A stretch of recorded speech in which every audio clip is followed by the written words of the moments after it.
Alright, in this video we study L'Hopital's rule that is used to calculate some indeterminate form of limits that looks like something like 0 over 0 or infinity divided by infinity. Okay, let's start. So consider this limit sine x over x when x goes to 0. We have already learned that this limit is equal to 1, but without a proof. And if you look at this function, its sine x converges to 0 as x goes to 0, and x, of course, converges to 0 as x goes to 0. So this function looks like 0 over 0 in the limit of x going to 0. This type of limit is called an indeterminate form. Indeterminate form. And not only 0 over 0, but sometimes we have infinity over infinity or plus minus or plus minus infinity. So all of these are called indeterminate form of limits. So in that case, we may use L'Hopital's rule. And in this video, I do not give the proof for L'Hopital's rule, but that will be provided in a different video. Here we just state the theorem, L'Hopital's rule, and show how to use it. So here's L'Hopital's rule. We consider two functions, and what we want to find is the limit of f of x over g of x as x goes to some constant a. Okay, we want to find this limit. So we assume that these two functions are differentiable. And define on an open interval I, let's say between a and b. And we further assume three conditions on f and g. That is, first, f of x converges to 0 and g of x converges to 0, both as x goes to a. So this is actually, since a is the lower bound of this open interval, we should consider the right limit. Okay, we first consider only the right limit case. So this is not just a, but it's right limit. So approach is a from the right. Okay, so if there's an open interval between a and b, we consider the limit at this point. So we only approach a from the right. And second, for all x in the interval, g prime of x is non-zero. Okay, remember this interval I is an open interval, so it does not include a itself. And third condition, we assume that the limit as x goes to a from the right, the limit of f prime of x over g prime of x exists. Okay, if these three conditions are met, then the right limit of f of x over g of x, so x goes to a from the right, is equal to the right limit of f prime of x over g prime of x. And although we define this for the right limit in this case, but the same theorem holds for left limit. Okay, and so we can change this plus to minus. Of course, assuming that these functions are defined on the left side of a. Okay, and also we can also assume that these functions limit as x approaches a either from the right or left diverges to plus minus infinity. So instead of 0, we may assume that both of them diverge to plus or minus infinities.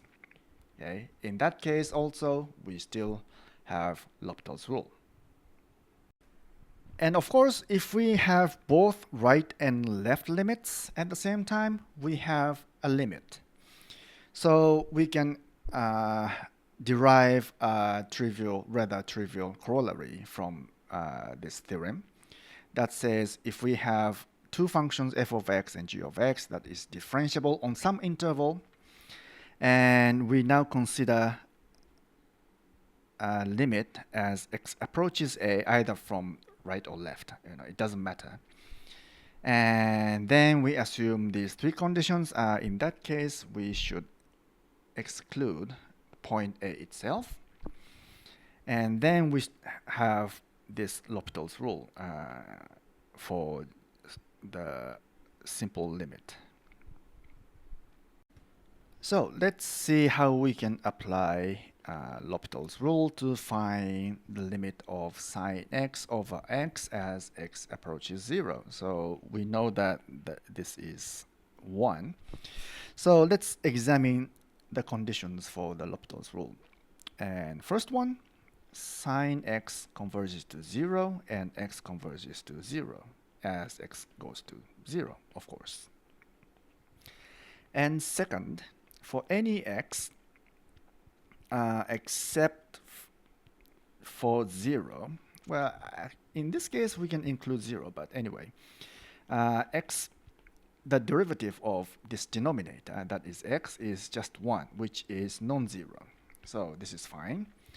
And 3, the limit of the derivative of the numerator and the denominator, they exist. The ratio of this exists. So sine x derivative is cosine x, and the derivative of x is of course 1. So as x goes to 0, cosine x converges to 1. So 1 over 1 is just 1, so it does exist. Therefore, the limit, the desired limit, is equal to this value, which is equal to 1. And next example, consider this.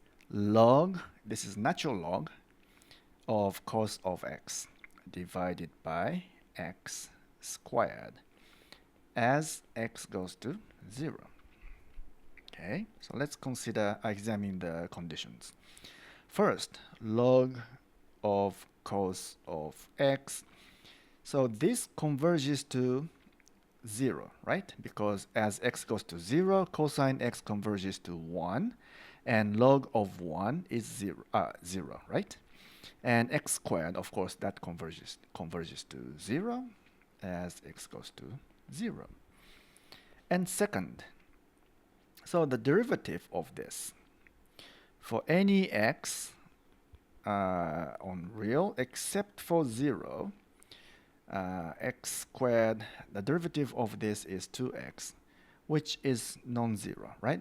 Because we excluded 0, so this cannot be equal to 0.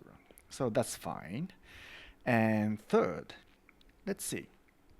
So if you differentiate the numerator, log cos x, if you differentiate this, what do we get?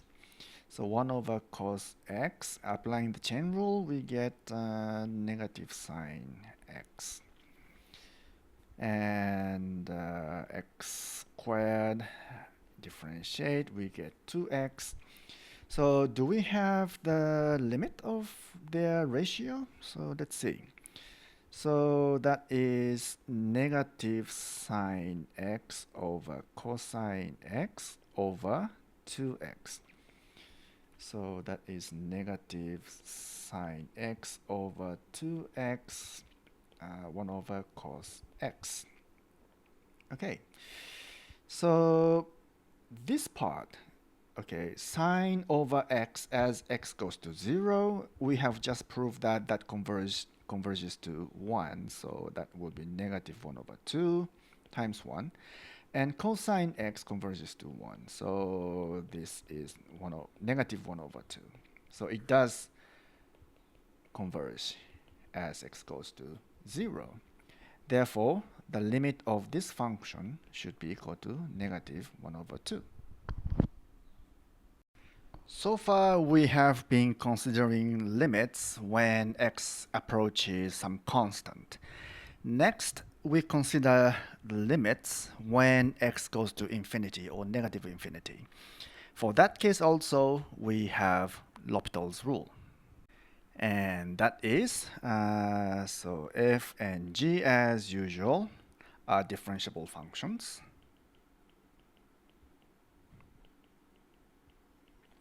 Differentiable functions on an open interval, let's say between b to infinity.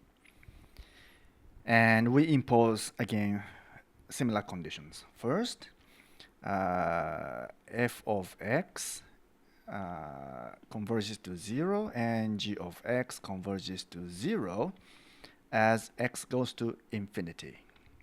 Okay. So instead of x approaching some constant, we consider x going to infinity. So it's arbitrarily large. And for any x in the open interval, g prime of x is non-zero. Okay, and 3. And again, the limit f prime of x over g prime of x. So the ratio of the derivatives in the limit x going to infinity exists. Okay, that means this converges.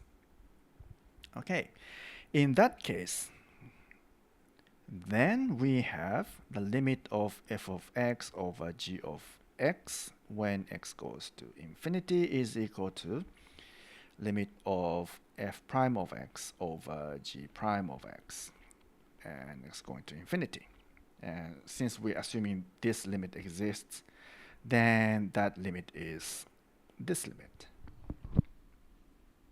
And although we define this for x going to infinity, positive infinity, a similar rule applies when x goes to negative infinity. But of course, in that case, these functions should be defined on an appropriate interval. And also, we may assume that instead of converging to 0, they diverge to plus minus infinities. So plus minus infinity for this is fine. Of course, both must diverge at the same time. Okay, so let's see an example. Consider this limit. X goes to infinity and x to the power of 1 over x. So let's find this limit, but this limit is a little bit hard to handle. So let's first consider log of this function, log x to the power of x, 1 over x. That is 1 over x log x.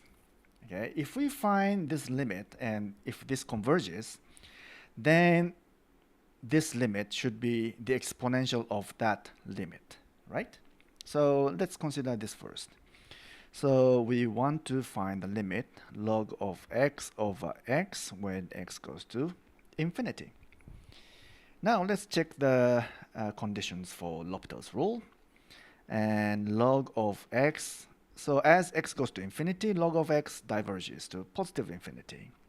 And x, of course, diverges to positive infinity, right? So both diverge to infinities. So that's fine. So that's one. And second condition, for all x that is positive, we have x, the derivative of x prime that is 1 is non-zero. So that's fine. And 3. Let's say the derivative of log of x is 1 over x. And the derivative of x is 1. So this is equal to 1 over x. This converges to 0 as x goes to infinity. So the limit of this function exists. Therefore, the limit of this is equal to 0. That is this, right? So since this converges to 0, then x to the power of 1 over x converges to exponential of 0. which is 1. Okay, so that's all for this video. I will give the proof of L'Hopital's rule in a separate video. See you later.